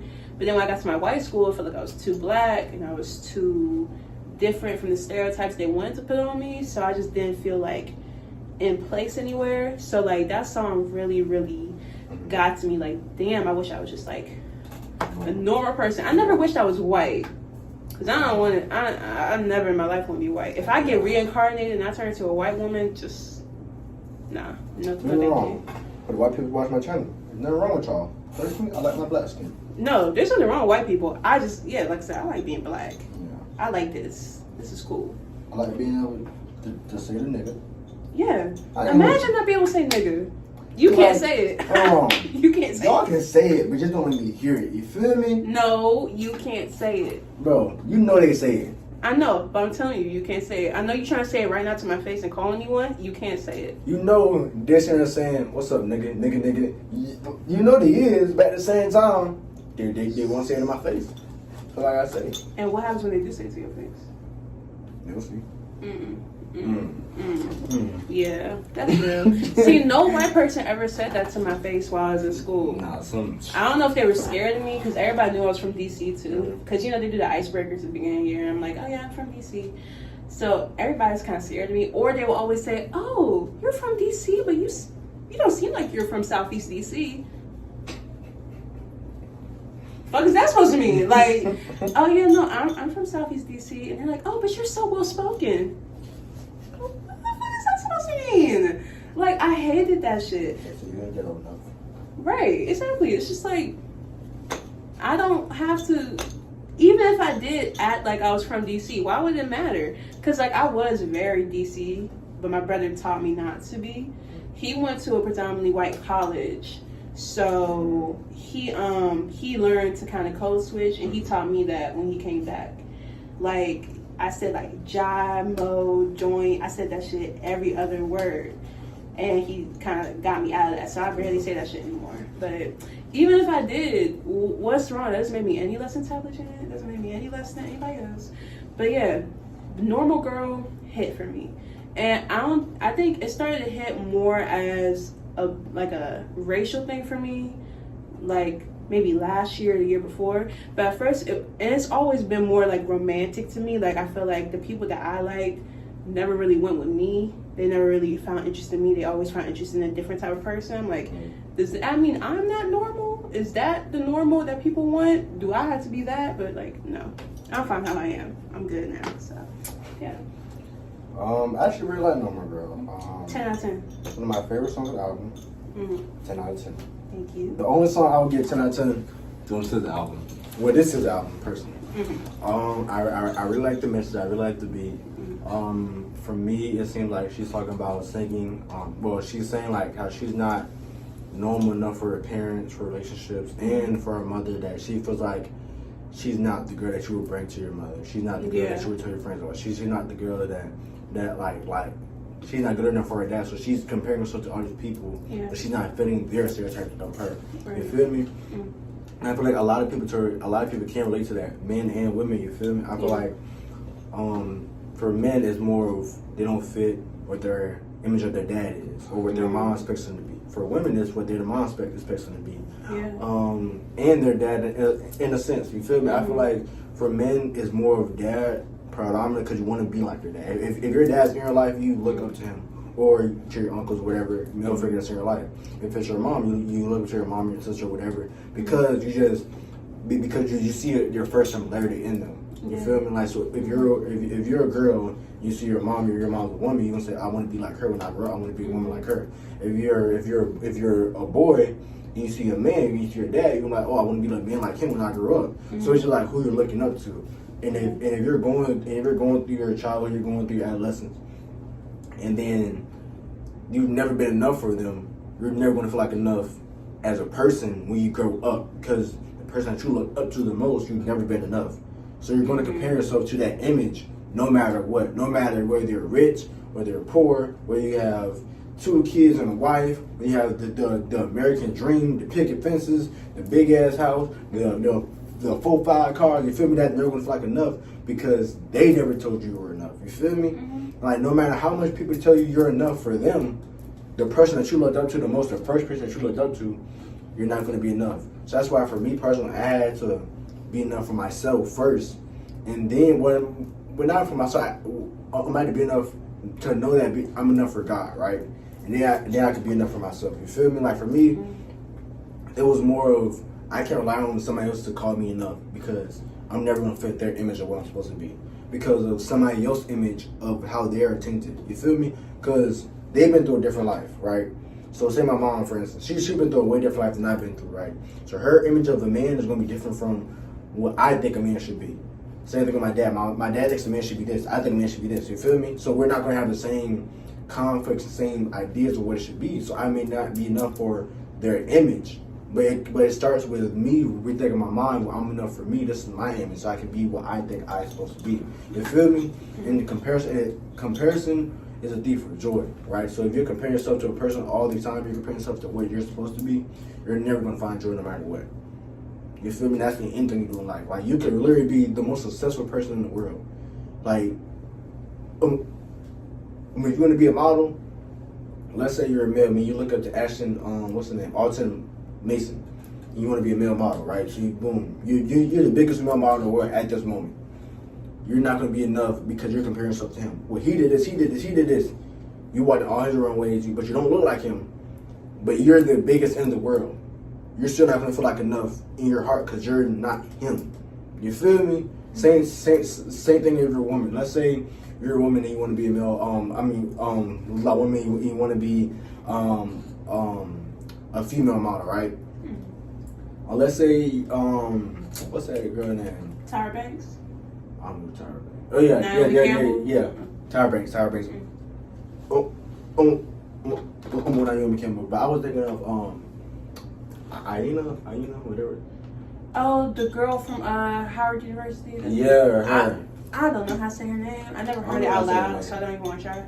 But let's say like you compare yourself to them. You're not gonna fit their standard because you're not them. You feel me? But you can be the biggest model in the world, the biggest. You can come for all the shows. You're overbooked. You got all this money. You got all these sponsorships, but you're not gonna feel like enough because you're comparing yourself to what they are. You feel me? It starts with yourself, and that's why I feel like she's starting to come in. I never listened to her other albums, but I'm saying like I hope that she starts to. No, damn. Well. I think she don't.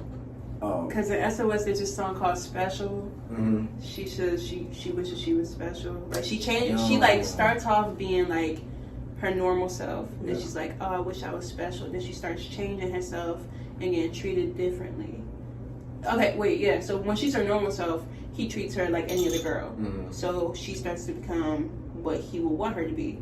Then he treats her like any other girl. Oh. And then she's like, damn, am I still not special enough? Like, it's that. So she ain't changed for real. Yeah. At least not lyrically, she ain't changed. Her as a person probably went through a lot, you know, but lyrically, she's the same person. Yeah. What is it? 4 albums later? No, 1. What? She only had 2 albums? 3. Oh. It's Wait, I think it's 3. I know there's Z, there's Control, and there's SOS, and then SOS Deluxe that just came out. But I think that's it. I don't think she has any other albums. It's dang. I don't know. I feel like this song was just all about just adapting to your surroundings, really, and like just how like you have to adapt eventually to what you're going through. I think she said some lyric, swim as well as you fly, I think was the lyric. Yeah.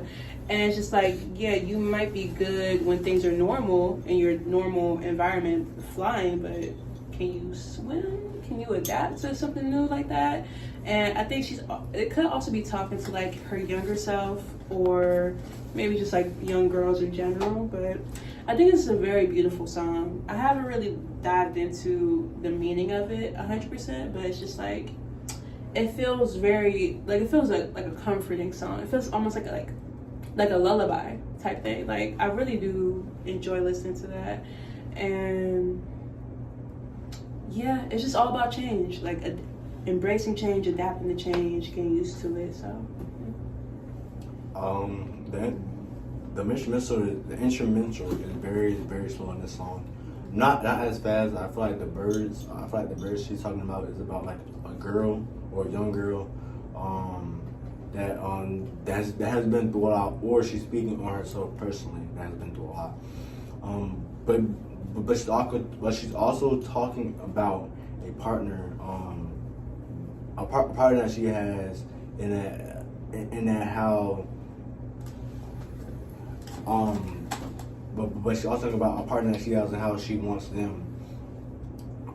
But you know, they may not want her the same way. The next song is called 20 Something.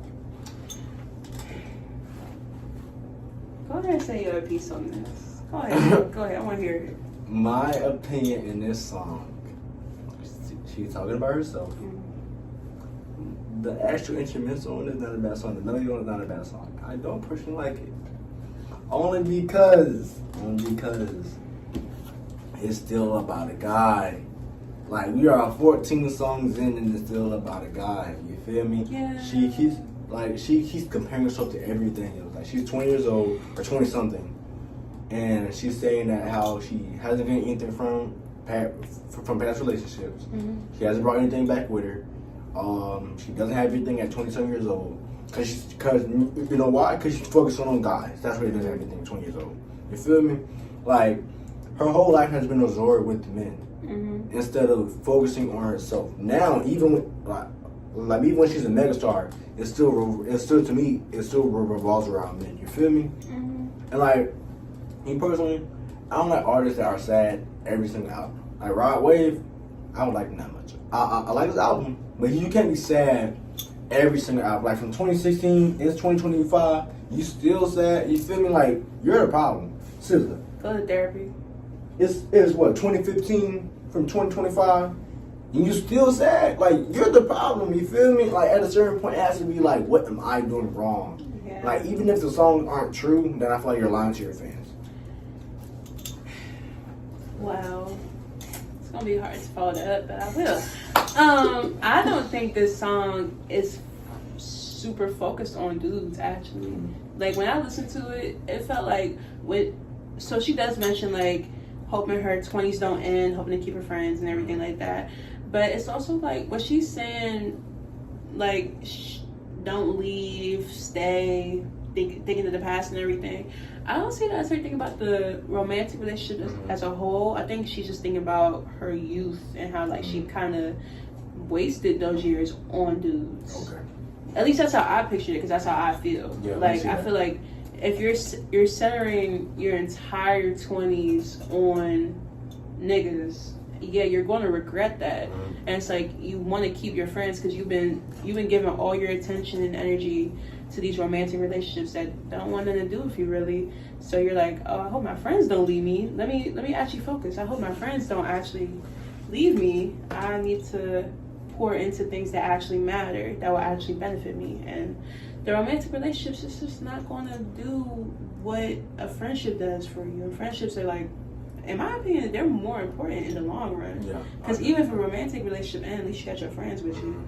So I think it's more like, this is supposed to be a song where she's evolving and getting better and like really realizing that she has to get her stuff together and like realizing like my 20s aren't gonna last forever. I need to really, you know, focus and get back to what matters to me and take care of myself and the bonds that actually matter. But knowing her, she does not follow that song at all. But the song, I love it. I love it. I'm not even 20 yet, and I still love it. Because I just take her songs and interpret it how I want to.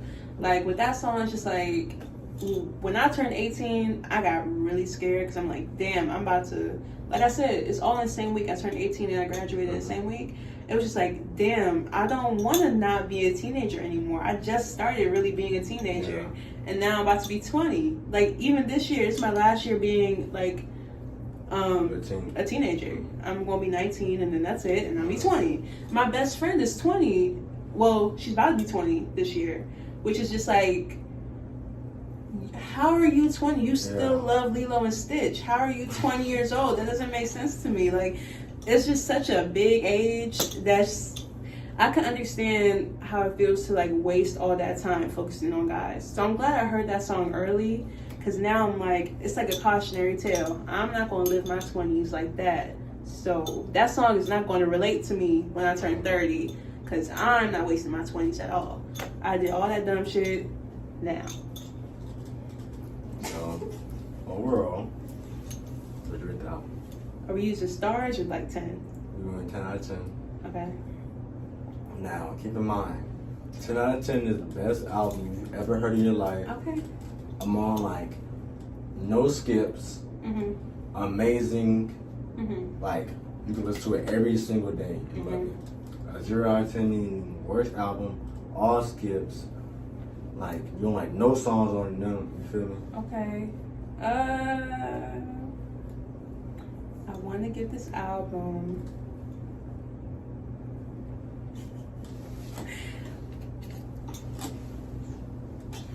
7.5. That's fair. I want to say 8. That's fair. But I have to be realistic because I did say some of the songs I didn't like in retrospect. But I'm going to say 7.5. 7.8. Okay. Out of 10. 7.8 out of 10. It's really good, and you know, it relates to me at every point in my life. I always go back to that album. But there are places that I could use a little work. The messages can be a little strange, but I still love it for what it is. And some of the beats I don't like that much, but I still love it. It's a great album, and it's, you know, one of the best albums. I love it. It just has things to work on, and I don't want to hear any hate. And if you rate it any lower than a 5, I'm going to delete this video. Oh, okay. I'm not gonna be biased because I don't like SZA, right? But some of her songs aren't horrible. But at the same time, there have been other artists where I haven't been too keen on where I still rate the album high. This album in particular, no, that is not the case. I rate this album, if I'm being nice, no, be honest, 4.8.